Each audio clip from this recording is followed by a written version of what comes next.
आता तू एवढ्या गोष्टी आल्यास, तुझ्यासोबत 10 वर्ष तू लालबाग बीट सोबत आहेस, तू आता एक ब्लॉगर आहेस, जसं तू एक अनाउन्समेंट पण केलीस की आता तुझे डेली ब्लॉग्स येणार आहेत नेक्स्ट इयर पासून. तर तू खूप काही गोष्टी बघितल्यास ह्या प्रवासात, 10 वर्षामध्ये तू खूप काही गोष्टी बघितल्या असतील.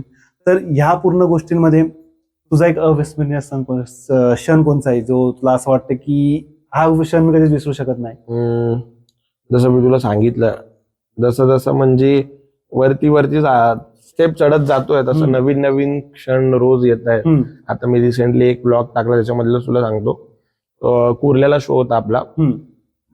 तिकडे एका भावाने आपल्याला नेलं त्याच्या घरी वगैरे. म्हणजे मी कधी एक्सपेक्टच केलं नव्हतं की आपल्याला पण त्यांच्या घरी कोणतरी नेईल. तर त्यांनी सांगितलं माझी आई तुझी फॅन आहे, आई वगैरे ब्लॉग. भरपूर छान वाटलं की यार कधीतरी लोक येतात स्टेशनवर वगैरे उभा असल्यावर तुला लालबाग बीट्स मध्ये छान वाटतं. छान वाटतं, लोकांचं प्रेम भेटतं. मग वाटतं आपल्याला काय, कशाला आपल्या मिलियन मध्ये फॉलोअर्स पाहिजे, आपण एवढे खुश आहे तेवढं. जास्त गोष्टीची हाव नाही केली पाहिजे. हाव नाही केली पाहिजे, नक्कीच नाही केली पाहिजे. पण ही सगळं तुमचं प्रेम आहे. बस मला वाटतं नाही झाले फॉलोअर्स आपलं तरी ठीक आहे, पण हे प्रेम कायम राहिलं पाहिजे.